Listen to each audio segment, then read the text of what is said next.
Hey guys, welcome back to the Falco. It's my great pleasure to be making a video this evening where I'm going to be talking about Arsenal 0, Tottenham Hotspur 1. Yes, I know it's only a pre-season friendly, but let the banter commence. Let's have a bit of fun with it. It just feels so much better, even though it's a largely meaningless friendly. It just feels so much better to be on the winning side of it. We know that our friends from down the road would have enjoyed it if they'd have beaten us, if they'd have battered us, no matter what. So, as a Tottenham fan, we'll take it, we'll enjoy it, we'll have some fun with it.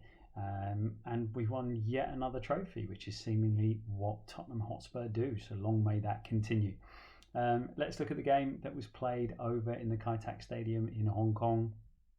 Spurs were technically the away side in this one, but looking at some of the more general themes, the things that we can really start to see fleshing themselves out in terms of the way Thomas Frank wants us to play, and a few kind of individual performances diving into those, what was done really nicely, and also some bits and pieces that would be great to improve on. It's a North London derby, so let's start with the lineups.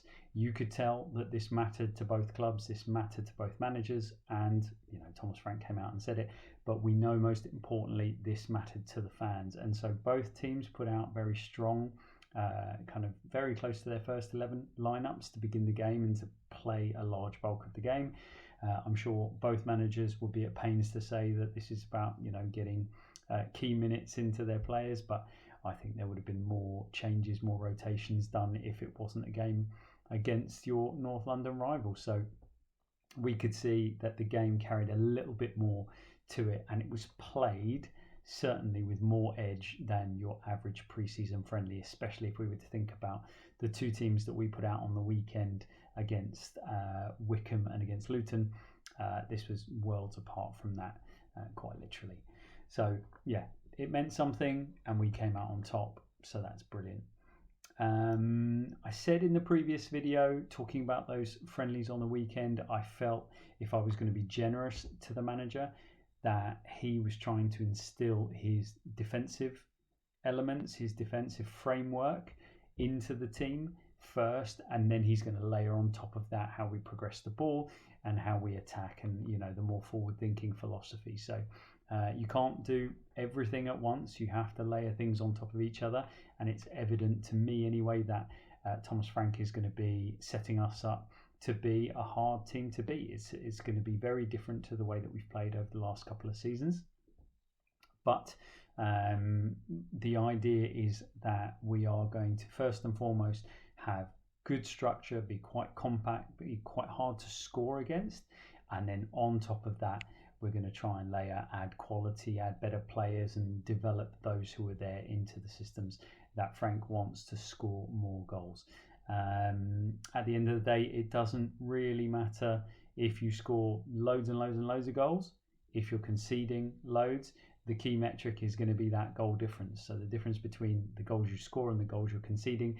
And I just feel that whichever way round it is, the goals conceded is going to go down. That's not going to be very hard considering how many we were conceding last year, but that's going to go down, and hopefully there won't be such a steep drop off in terms of how many we're scoring.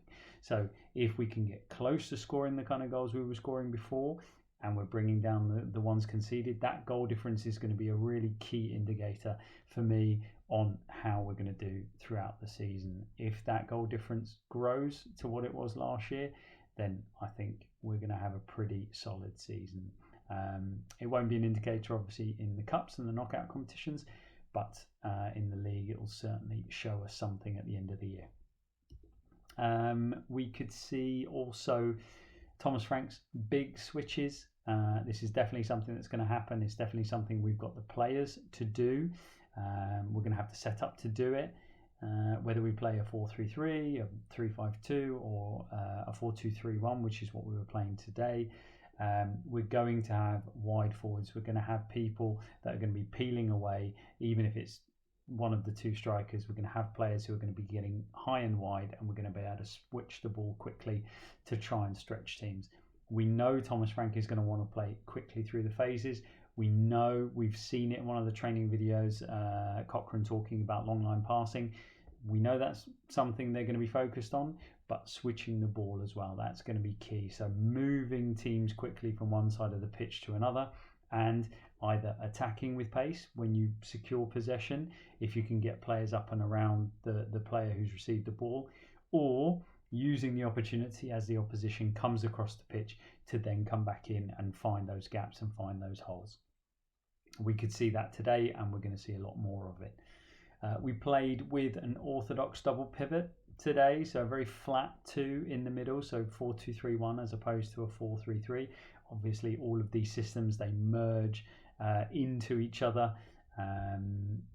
Arsenal were playing a 4-3-3 that became a 4-4-2, and these things they move around and they change depending on game state. But one of the things in terms of the way that we set up, and I'll give a quick shout out here to a good buddy of mine, DJ, not also Spurs DJ, other DJ, Tottenham DJ, who nailed it on the head when he messaged me. This could be a window to how Thomas Frank is going to set up this Tottenham team against the Big Six, playing away from home against strong opposition in certain Champions League games. You're going to see it being quite organised, potentially the 4 at the back with the 2 sitting in front. And one of the reasons that you had the flat 2 today for me is what Arsenal are really, really good at, is getting into the half space and getting one of their midfielders, particularly someone like Odegaard, out alongside Saka, for example, getting those rotations working and really threatening the half space and playing around, trying to get balls in behind or trying to create separation for the wide player to come in and produce something. So by having that flat 2, you could nullify that. You could have an extra player going over there, so you either even the numbers or you outnumber, and then you also provide a player who can drop into the spaces between the defenders and cover if balls are being played through, and allow defenders to really be front-footed with their defending and get out and engage 1v1. This is where we should give a shout out to Jed Spence, who had an excellent game. We know how good Jed Spence is as a 1v1 defender. When he's on it and when he's concentrating, he is one of the best that's out there. I used to think this about Wan-Bissaka when he was at Palace. I used to think that there's maybe no better 1v1 defender against all the elite wide players and wide forwards. There was no better player than him. And I think Jed Spence is up there, if not better, but he's a double threat because he's great with the ball. He's really good technically, and he can drive forward and he can get forward. If we can keep Jed Spence motivated and concentrated and hungry, we've got a hell of a player. And we've seen that Udogie is injury prone. He does have injuries. He has them every year. He can be out for a period of time. We seemingly never want to add cover in that area, and so Spence is absolutely vital now. Unfortunately, Spence is our cover on both sides of the fullback, but let's hope that the club do something in the transfer market to strengthen us in that area. But absolutely fair play to him. He kept Saka very, very quiet. He did a brilliant job down that side, and so yeah, delighted with what Jed did today. Our defence was good overall. We had, if you say Jed Spence and Udogie are almost, vying for that spot together, it was one of our first choice back fives. The defence did well. Romero had a wonderful moment where he nutmegged Ben White, which is absolutely wonderful to see. And Pedro Porro had a really strong game. He was great with the ball. He defended well. The big switches I was talking about, he had a couple of those.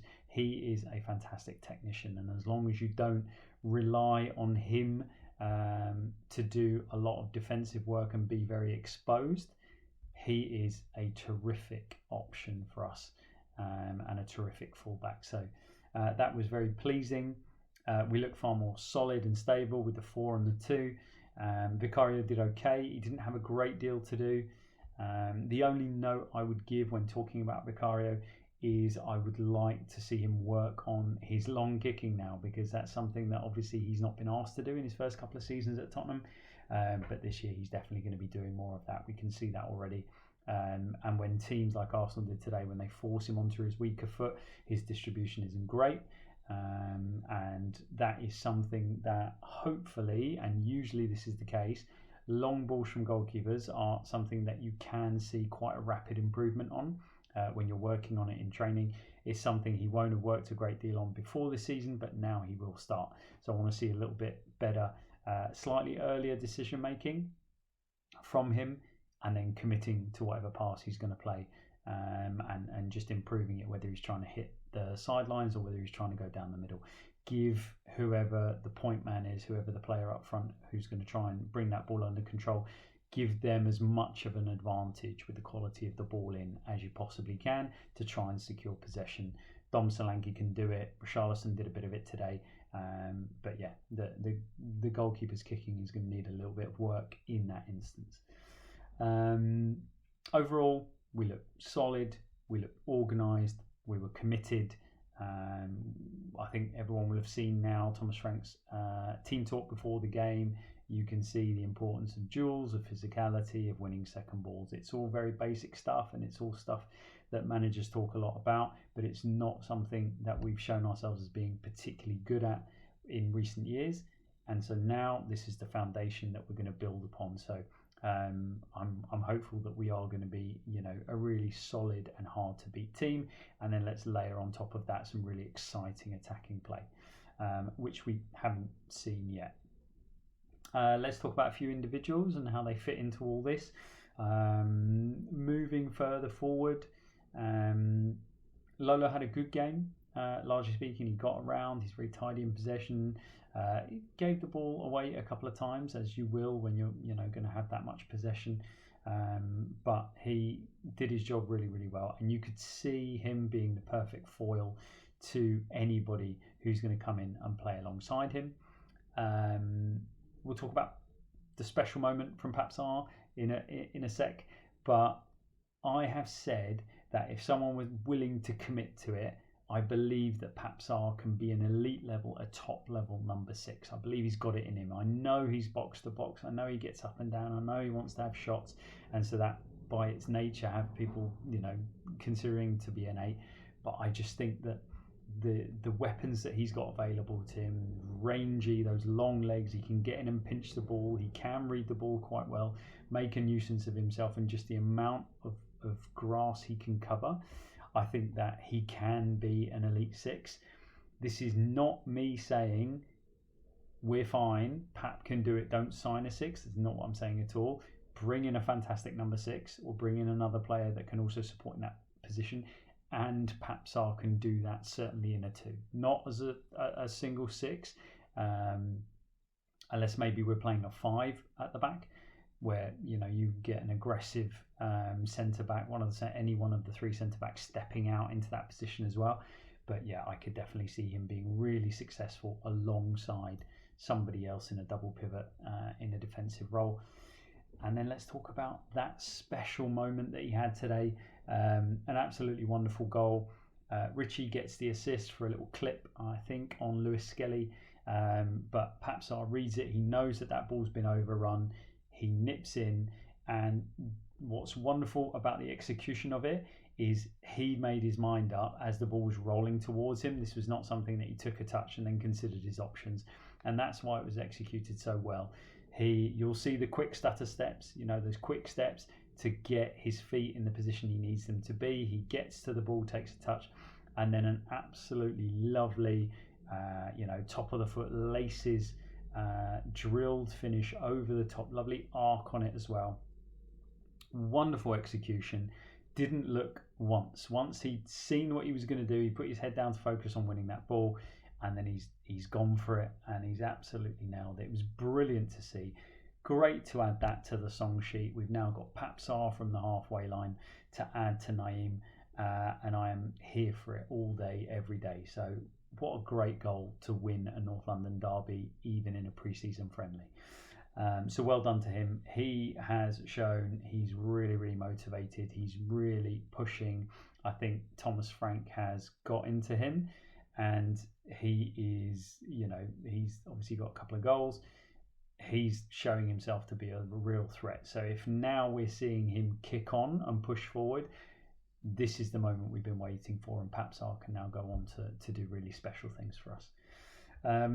Kudus was energetic. He got around. Some of the things that I really liked about him without having a huge impact on the game is that he showed that he can secure possession. He's very strong while being technically very, very gifted. He's very strong on the ball, much stronger than he looks because he's not a big guy. He is going to be really, really important in not conceding possession. Now, if you are a dribbly take-on type wide forward or wide player, there are times you're going to concede possession. The team is going to need to be set up for that to happen. But there were moments where he was running back into traffic and he looked really, really good holding on to the ball and not conceding easy possession to the opposition, which is where Arsenal really can hurt you and certainly have done that to us in the past. So really good from that. I'd like him to improve his shooting. I think that when he's not in motion and when the ball's not in motion, he struggles to generate a bit of power. He's such a dynamic player that when he does hit the ball, he can hit it with real venom. Whereas I feel that when he doesn't get a great amount of backlift, he had one in the friendly on the weekend that was a very weak dribbler cleared by a defender, and he had another one today with a nice driving run, but then a very tame finish. These are the bits. Just go in, work on that. Short, sharp, very little backlift, generating power, and trying to catch defenders off guard. Odobert looked quite nice. He did okay. He looked like he can be a threat. He had that lovely chance where he hit the post with an absolutely lovely finish. He's opened his hips and he's just put a flat side foot behind the ball and pushed it towards the second post. He's very unlucky for it to shave the face of the post and go out. But I thought he did quite well. So that's very pleasing. We need to see him really grow, stay injury free, and excel this season. We know that overall Arsenal dominated the game. They had the lion's share of possession. They had more corners, more chances, more shots, all of this kind of stuff. But overall, I felt it was pretty comfortable. And what was telling is another one of Thomas Frank's kind of key things. We had already hit the post 3 times during the game before Arsenal really started to put the heat on in the second half. So set pieces, corner deliveries from both sides, hitting the posts, causing all kinds of havoc in the penalty area. Arsenal do it to other teams very successfully. Teams have done it to us very successfully. I'm totally here for us doing it to other teams. Richarlison, really? Could you not have nodded that one in? I feel like he put his head down, took his eyes off it because it was so close to the post, and he's got it wrong. But that was a really good chance. Hitting the post 3 times, the Odobert and the two set pieces. We can see set pieces, how important they're going to be, and we obviously know that Thomas Frank has been working on them already, and they're bearing fruit. Matisse Tel came on, and he also had one nice moment where he faced up with Odegaard on the edge of the box. Knew he had the beating of him, because Odegaard is not going to be the best defender. He slowed him down. He showed him his right foot and then cut it quickly onto his left, beat him and lifted it. And Mickey van der Ven, I've said this, young man, the area for you to improve, or the main one, is your heading. Now, I meant that in a defensive aspect. You're not as dominant as your size would give, but you should have scored that goal. Should have done better. That should have been nestling just inside the near post. That wasn't the most difficult chance. Well done to Tel for producing that opportunity, but Mickey should have scored. I've talked about set pieces. Pedro Porro, very good. I think overall a pleasing game. Not much else to talk about in terms of the other players that came in, I don't think. As I said, it's a pre-season friendly. It's by no means going to show, the trajectory of these two teams going into the season, but it makes the fans feel good. We come out of that feeling very positive, moving on to the next game against Newcastle. And more importantly, if we do look at it through the lens of Thomas Frank has been working on the shape, the structure, the defence, set pieces, duels, all of this kind of stuff, and we're yet to get to the real nitty gritty of how we're going to progress the ball and the attacking nature of the team. Plus, also missing a few of our key players. Madison only getting a few minutes. Solanke's still out, and hopefully maybe a signing or two in the attacking areas. There's more to come. So that's reasons to be positive. That's reasons to be cheerful. Hopefully we can do that going forward, and things will be looking bright. I'm not getting carried away. There was not a great deal on the attacking side of the ball today, but we weren't overwrought. We were in that game. We were solid, and the players deserve great credit. It was hot. It was difficult conditions to play in. And I feel like Arsenal was slightly further ahead in terms of their competitive friendlies in pre-season as well. So delighted with that. We get out with a 1-0 win. We get bragging rights for a couple of weeks or a few months and a bit of banter with our friends. Pick up another trophy, and then we move on. We move on swiftly, and let's see what we can do. Let's see about getting a few players back, getting more minutes into legs, and seeing where we can take it against Newcastle in the next game, and a game I'm very much looking forward to, the Bayern game, which I'm going to be attending. So I'll leave it there. Those are my thoughts. Let me know what you think, and yeah, we roll on to the next one. Arsenal 0, Tottenham Hotspur 1. Love to say it.